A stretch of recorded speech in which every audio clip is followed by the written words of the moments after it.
Bridge from Anglesey. I'm Mary Roberts and I'm the Labour Party candidate for... It's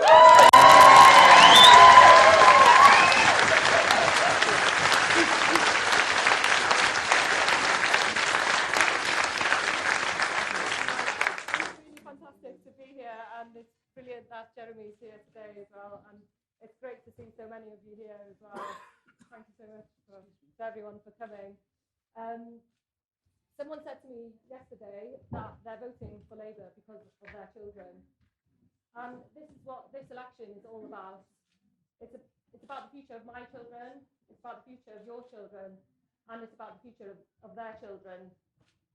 The planet and the society that they live in. The Labour Party manifesto, it is more green than the Green Party's manifesto.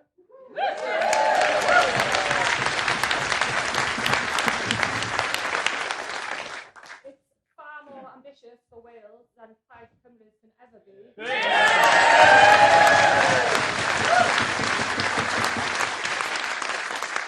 And it's not full of false promises like the Tories. It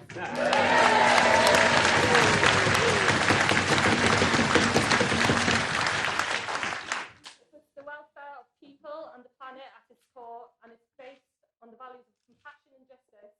That's so important for us as Labour Party members, and it's so important to our society too.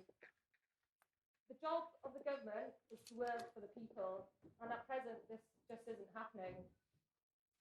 Current political turmoil caused by Tory ideology and internal political wrangling, putting their own interests first. It's not surprising that people are cynical and they're saying that they're fed up to us on the doorstep. And that can make it difficult sometimes.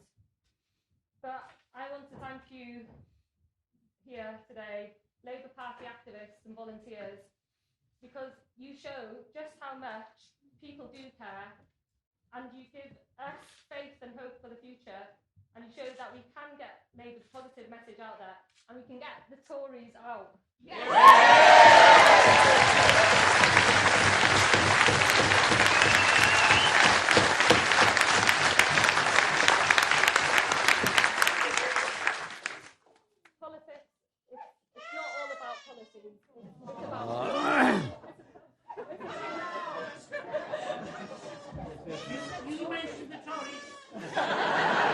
Look what you've done to the baby, bringing up that subject. Politics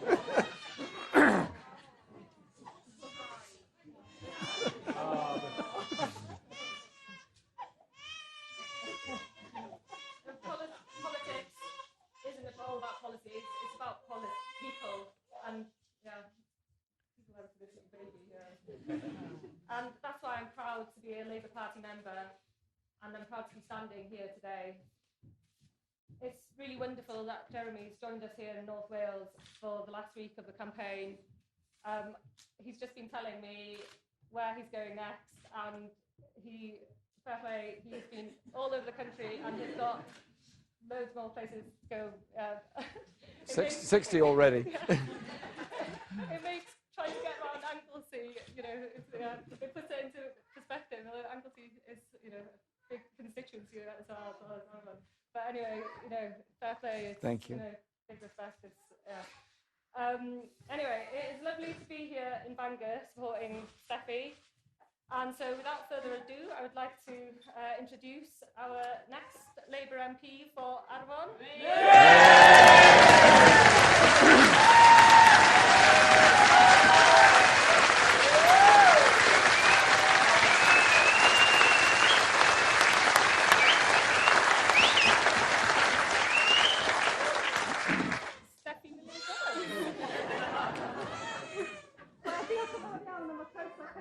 Thank you for that very warm welcome, and thank you, Mary, for coming over from Anglesey. The next time we Anglesey, everybody.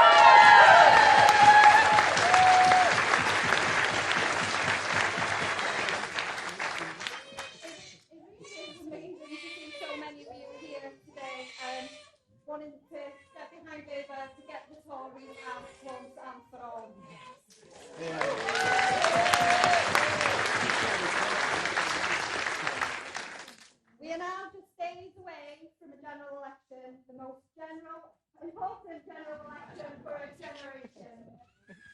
At no point in my life did I ever think I'd be in politics. I mean, I was kids from my stepmom who was told she wouldn't succeed because of her husband.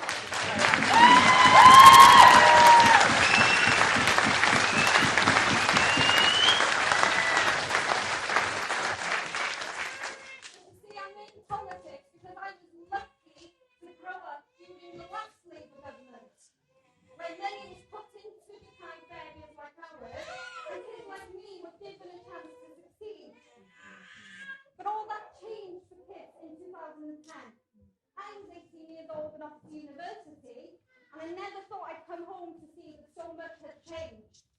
Yet I quickly saw how the conservative and liberal austerity agenda gripped my community.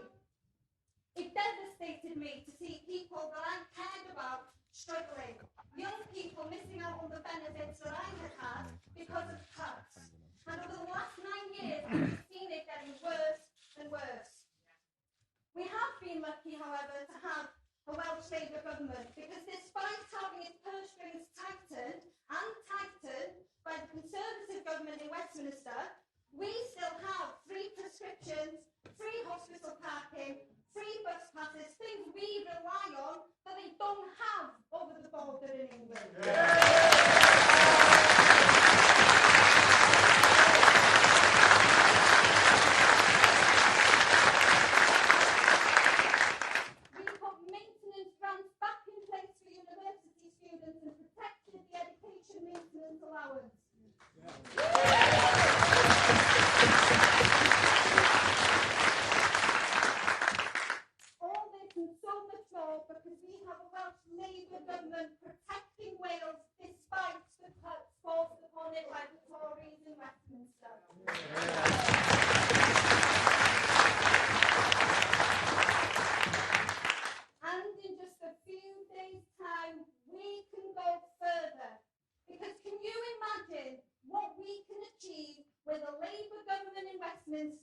Giving fairer funding for Wales and working in partnership with Welsh Labour government in Cardiff.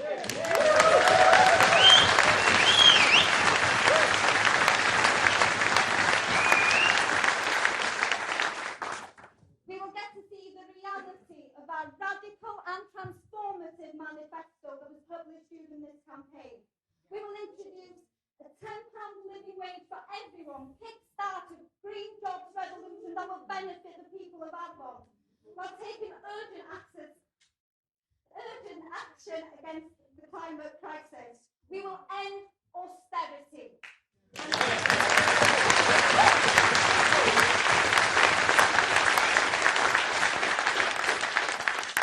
And the degrading humiliation of universal credit and put into place stronger rights for workers. On Friday morning, we need to make sure that we are not waking up to another Tory government. Yeah. This is our moment to hold our heads up high, renew the language of hope, to give people a fair shot and rebuild and reunite our communities. Because we can do this, there is another way. We can do things the Labour way, a way in which our younger people are supported, where families don't live in fear of poverty, and where older people live with the security and the dignity of properly funded care. This isn't a pipe dream. This could be our reality. It's one we can all choose this Thursday. By putting your cross next to your Labour candidate, you can ensure you've played your part on bringing austerity to an end. Mae'n blesed mawr gen I heddiw i siarad gyda chi yn yr awyr hon. Ac yn fwy na hynna, cael y siawns i gyflwyno i chi y dyn sydd wedi gwneud hyn I gyd yn bosib. I have the greatest honour...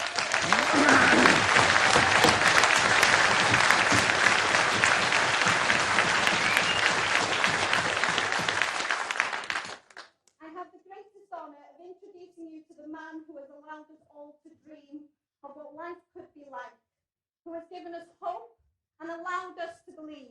Ladies and gentlemen, Mr. Jeremy Corbyn. That was lovely.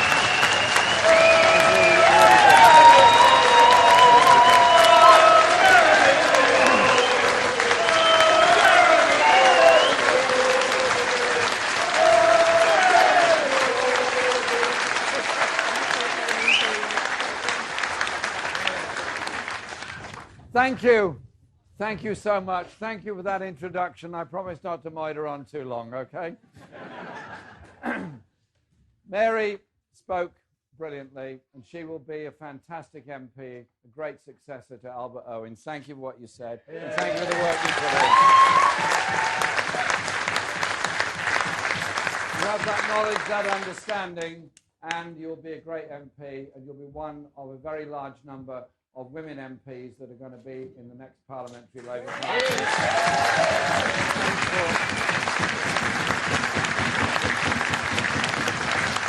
And for the first time ever in British history, our intention is to have at least equal, if not a majority number, of women MPs in the next parliamentary Labour Party. That is how far our party has come and how far we intend to go. Thank you for everything you said. You're going to win, Arfon. You're going to be the MP. You're going to gain Arfon. And you're going to gain it because of the determination of all of our campaigners. Yesterday, I was in the Vale of Glamorgan. Fantastic turnout. Great number of people there. Then we went to Swansea, where we had a huge rally. We went to Carmarthen. I've never had a rally in a cattle shed before. But it seems to fit in, a lowly cattle shed at this time of the year. It seems okay. So in the lowly cattle shed at the fairground, the showground just outside Carmarthen, we had a fantastic rally. It was a bit cold. It was a lot of people stamping around and so on. But there were no cattle there. There was only people. And it was fantastic. And their campaign is going great. And then we went over to Silly Pembroke, and we had the biggest rally that's been held in Haverfordwest for over a century in the centre of the town. People coming together, determined to defeat austerity. And this morning, I had the pleasure of meeting our wonderful candidate for Ceredigion in Aberystwyth, and we had a great chat on the seafront. The wind was high, the waves were high. It didn't rain some of the time. But again, fantastic determination. It's the Labour Party all across Wales that is winning in this election, on the ground, because we've got people talking to people, door knocking and listening. And beautiful country that Wales is, fantastic place. The government of Wales doing its best in very difficult circumstances, but it's lost £1 billion in funding because of austerity imposed by the Tories and the Liberal Democrats in Westminster in 2010. And then you drive through Wales, as I have many times. Indeed, I've cycled through very large parts of Wales during my life. Beautiful countryside, fantastic hills, wonderful diversity of topography and everything else. And then behind all that, there's also stunted aspirations and a great deal of poverty. Poverty because of a lack of investment, and poverty because of the cruelty in the way in which austerity has worked in this country. So to me, this election is about lots of things. Of course, Brexit is an important part of it. Of course, many other issues come up. But I simply say this, the basic thing is, what is our future to be? In 2010, a political choice was made. They could have invested for the future. Instead, they decided to cut for the present and damage the life chances of a whole generation of people all across the UK. And that austerity started off with universal credit being rolled out. Universal credit, which is cruel in the way that it operates, brutal in the way that it does PIP assessments, capability for work assessments, the way in which it does not give support to children in larger families. It is a graceful system of interviewing women and asking them to fill in pages of a form because they've given birth to a child as a result of rape. Well, I'll tell you what, I was very proud to go to Chingford and Woodford Green, the northeast of London, a constituency represented by Ian Duncan Smith, and announce a Labour government will end universal credit.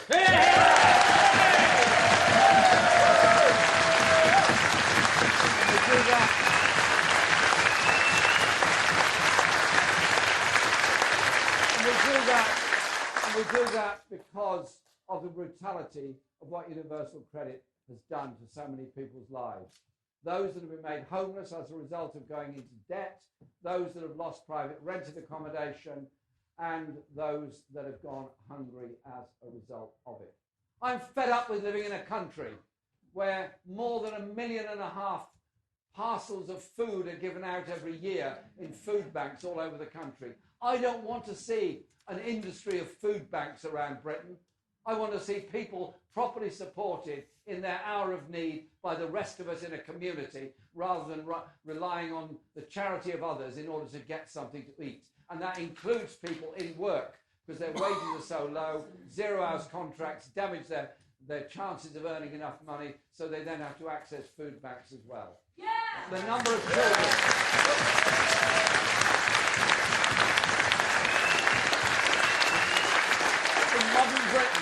In modern Britain, there are 4 million children living in poverty. This Christmas, 135,000 children will wake up on Christmas morning not knowing if the place they're waking up is their home for much longer.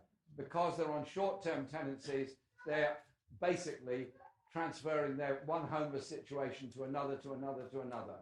What does that do to the mentality of those children? What does it do to their sense of security, other than thinking they're somehow or other worth less than others in society? And the price of austerity is not paid by the very rich. It's not paid by the billionaires, the 150 billionaires in Britain. It's paid for by those going through mental health stress. It's paid for by those that are homeless. It's paid for by our children going hungry. It's paid for by the underfunding of public services all over Britain. None of this is at all necessary. And therefore, when I first ran for the leadership of the Labour Party in 2015, the whole point was, we as a party, we as a movement, have to invest for the future, not cut. You can't cut your way to prosperity. You invest your way to prosperity. And there's no more important investment than investing in young people, children, and the next generation. And that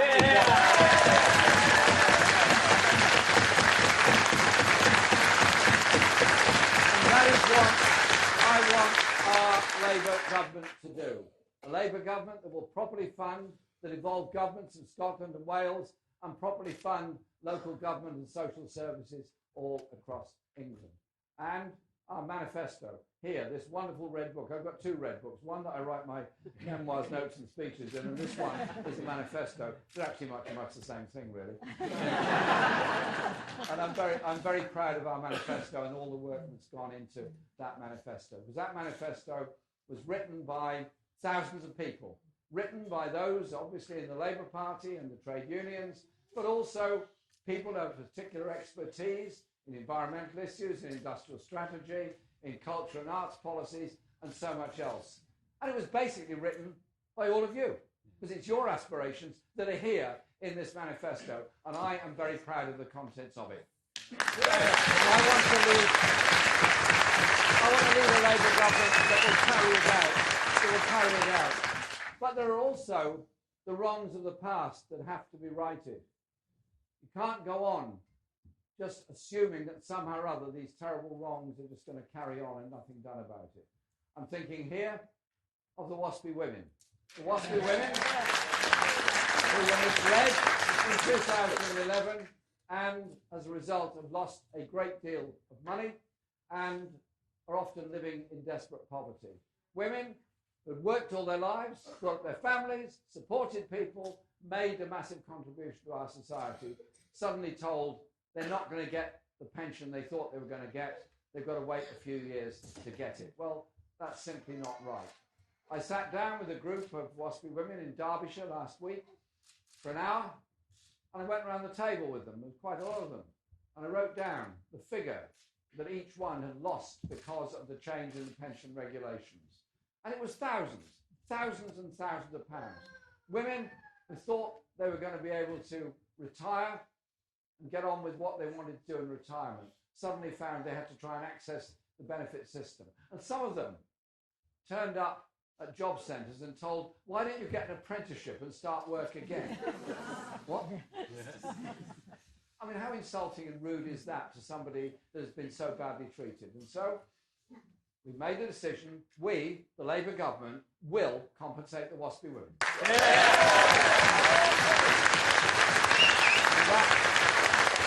That has to happen.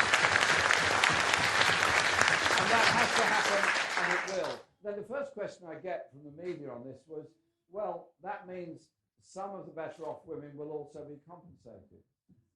I said, well, actually, what it's called is universal benefits. They paid in order to get security. That is what universal benefits and the kind of society that I want to live in does. Because that really is a sort of drip, drip, drip approach that somehow or other you should have an insurance-based health service, insurance-based everything else. No. The principles behind everything we say is a welfare state that cares for all and taxes on the basis of the ability to pay. But the principle is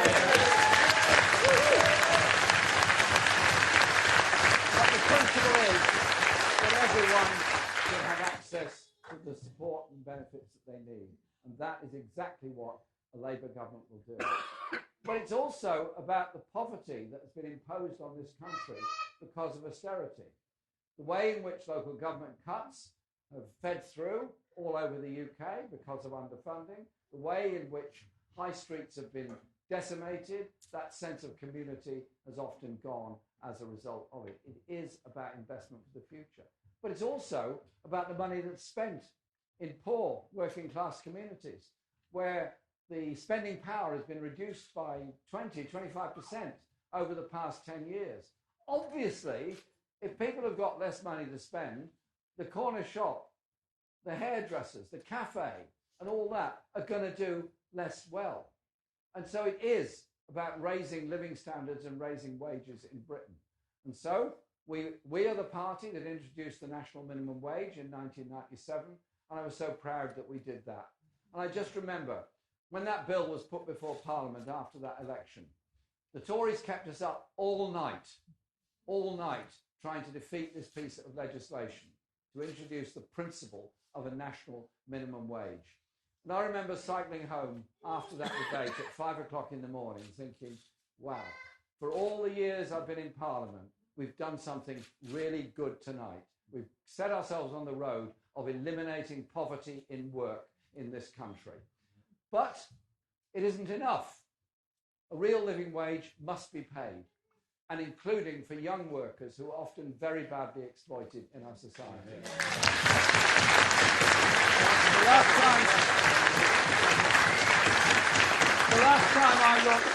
The last time I looked, young people ate as much as older people. Yeah. They have the same cost as older people. They need somewhere to live.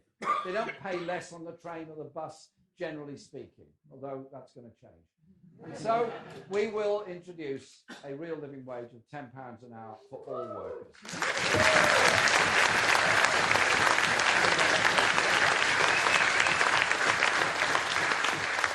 Obviously recognising the problems this may cause for some very small businesses, and we'll make accommodations to accommodate that, but the principle will be the worker will get the benefits from it. I'm proud of the policies we've put forward. I'm proud that we'll be a party that will start to redistribute wealth and power in Britain, because over the past 10 years the number of billionaires has grown. There's now 150 billionaires in Britain, and I can tell you with all honesty, not one of them has contributed 1 penny to the Labour Party election fund.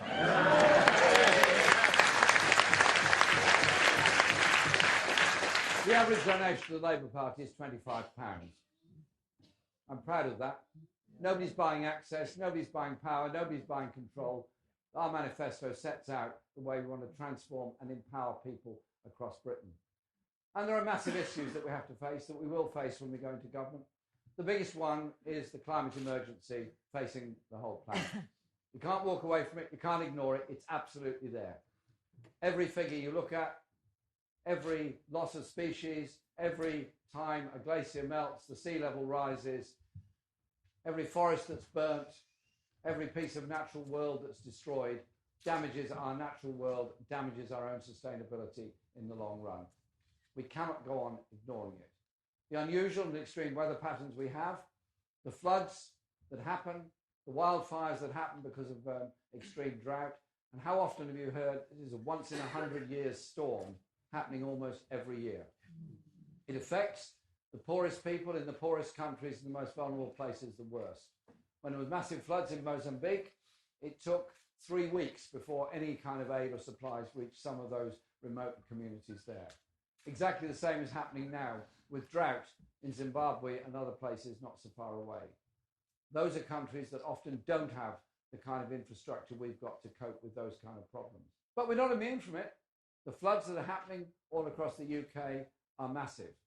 And so we have to address that by a combination of river basin management to use natural defences like floodplains, but also obviously flood defences. But we also have to recognise that the Paris Climate Change Accord of 2015 was a massive step forward. Huge.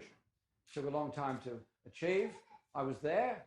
I found it fascinating meeting people from all over the world, and the fact that at that point all countries were signed up to it.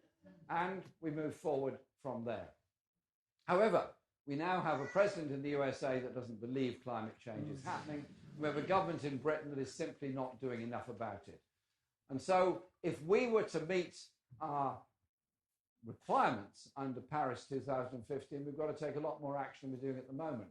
On the present conjecture, we won't achieve net zero emissions in Britain until 2099. Our manifesto sets out the aspiration of achieving them by 2030 if we possibly can.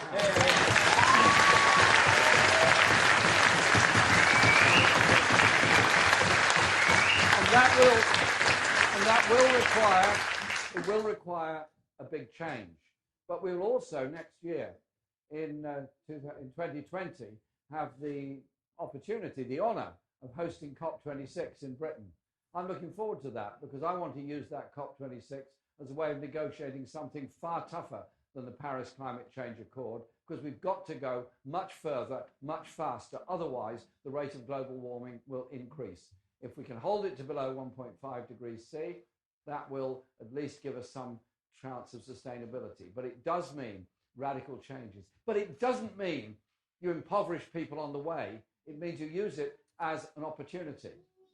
I've been working with people in the USA, AOC, Bernie Sanders and others on the Green New Deal that they're putting forward there. Our proposal on a green industrial revolution is not that different. What we're saying is let's invest for a sustainable future. Invest by retrofitting those homes that use far too much energy in heating. Invest in a sustainable transport system by all our buses being electric within 10 years. Invest in more electric cars. Invest in the infrastructure that's necessary to support all of that. But also invest in the green energy sources that are all around us. Wales has many, many things. Wonderful hills, wonderful mountains, wonderful rivers, lots of water and lots of wind. Yeah. All of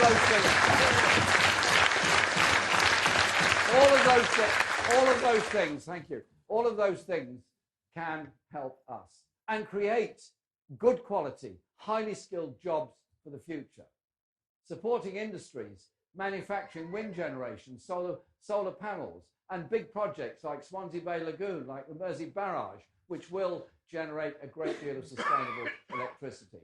That is the excitement and the opportunity that's there in our manifesto that's been very carefully prepared and produced. And I was very proud last week in Southampton to announce our Plan for Nature, which is about improving biodiversity. It is about supporting farmers, particularly small farmers, in sustaining the natural world around them, which they always want and try to do, but also improving our biodiversity by the tree planting and all the preservation concepts that we have in our manifesto. So this is the future. The future can be green. The future can also be very prosperous for people. But we cannot afford these levels of inequality in Britain. So when we talk about the investments we want to make, people say, well, it's very expensive, isn't it? Your manifesto is going to cost 80 billion. Oh, they come up with all kinds of figures. Boris Johnson added a few dozen noughts to it the other night. I don't know where he studied maths, but I think he needs to perhaps restudy the maths. It was nonsense what he was talking. The reality is, the sad reality is this: every single last page of our manifesto carried out would take British public services and public spending roughly to the level of France or Germany. That's how far behind we've fallen because of the way in which neoliberal economics has been told to us that you let the rich get richer and there's a trickle-down effect, and somewhere along the line everybody's going to be better off. Well, it doesn't work like that. It's never worked like that, and I don't believe it ever will. What you need is a government.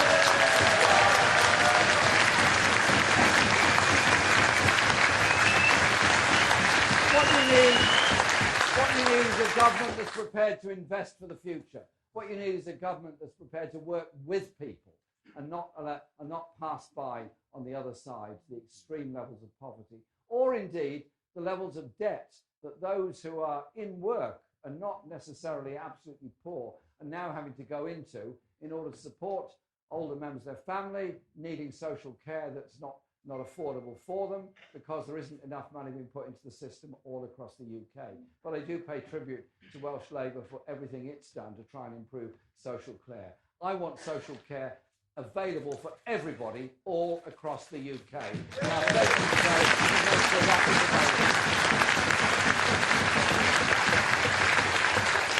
we can't be a country that relies on food banks and handouts. We can't be a country that relies on charity in order to feed the poorest in our society. For goodness sake, the post-war consensus was that we'd create a welfare state that eliminated poverty, that took away the dangers of destitution. And the greatest achievement of that government was the National Health Service and was the work of Anaran Bevan and others to achieve it. It was the lessons of Tredegar that gave us the National Health Service. But the National Health Service is under threat because of what this government is doing on its future trade relationship with the United States. Just think about this.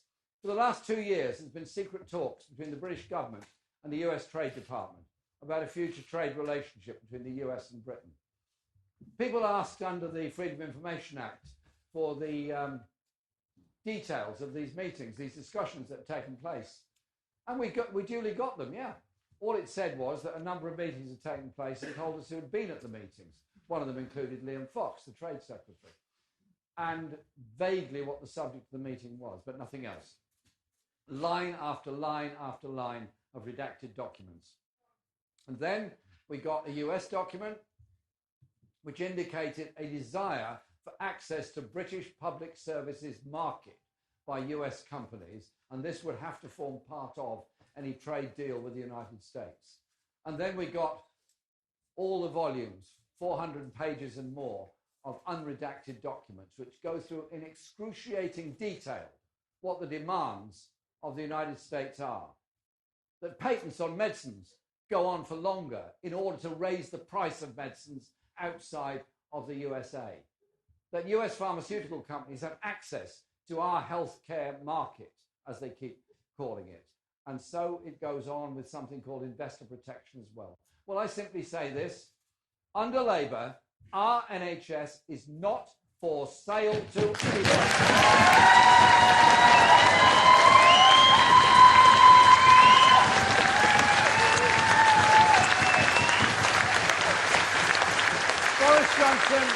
Boris Johnson and the Tories can obfuscate as much as they like.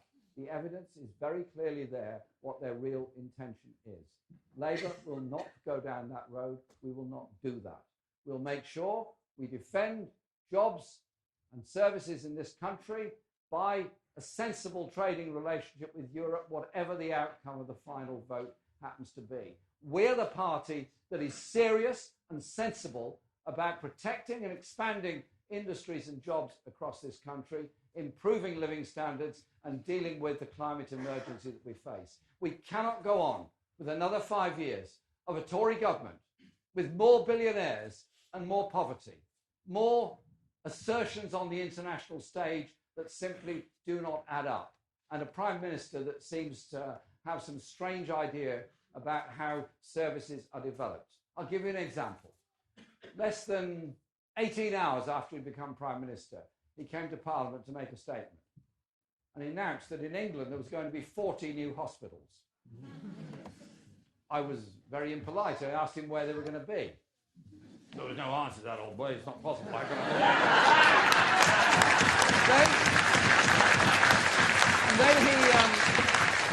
Then the number was reduced to 20. Okay, that's only a 50% reduction. It was then reduced to 6. And then another statement came, it was seed funding for the consideration of the possibility of maybe building 6 new hospitals. So you go from 40 to 20 to 6 to a big question mark. Well, that's not serious. That's not a serious way of approaching politics. It's not a serious way of approaching the stress levels that people face within our society. And so our manifesto,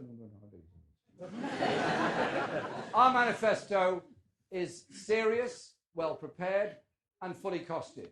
We've got a grey book that identifies every single item of expenditure we wish to make as a Labour government. We're the only party to have done that because we're absolutely serious about this election. So we've got 5 days to go. 5 days, 4 days, I suppose, really, to go for the election. And our determination is not lowered, it's higher and higher and higher the nearer we get to polling day itself. Whatever personal abuse they throw at any of us, members of our shadow cabinet, leading members of our party or our movement, candidates, myself or anybody else, I don't care. It only shows how empty their arguments are and how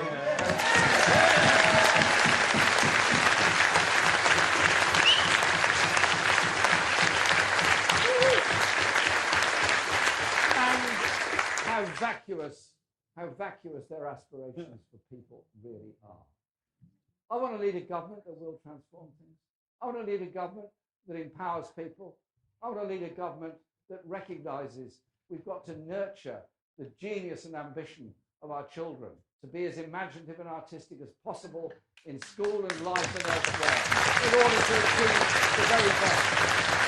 And a society that genuinely cares for all.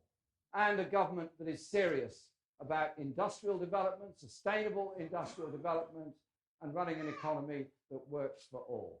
We have low levels of investment, we have low levels of pay, and we have insufficiency, in my view, of research into the future.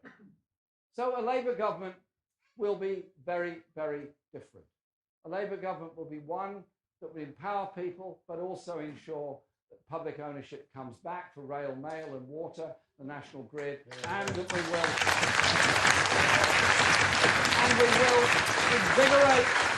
invigorate poor and remote communities by broadband to every part of the UK within 10 years. Because that is the modern way of communications. Everyone in this room, I should imagine, has a computer or a smartphone or 3 phones or goodness knows what, I don't know.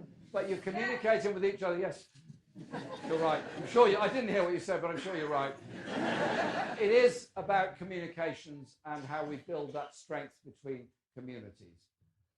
So let's go absolutely flat out between now and 10 o'clock on Thursday night to listen to what people say, to listen to their concerns, listen to their interests, and offer them the hope of something very different.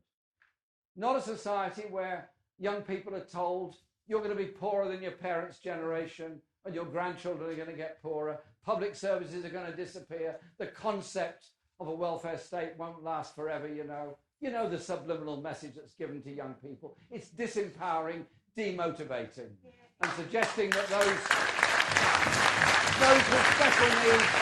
with special needs or disabilities are somehow or other less valuable than other members of society. Don't you want a government that actually values everybody in our society and doesn't pass by on the other side?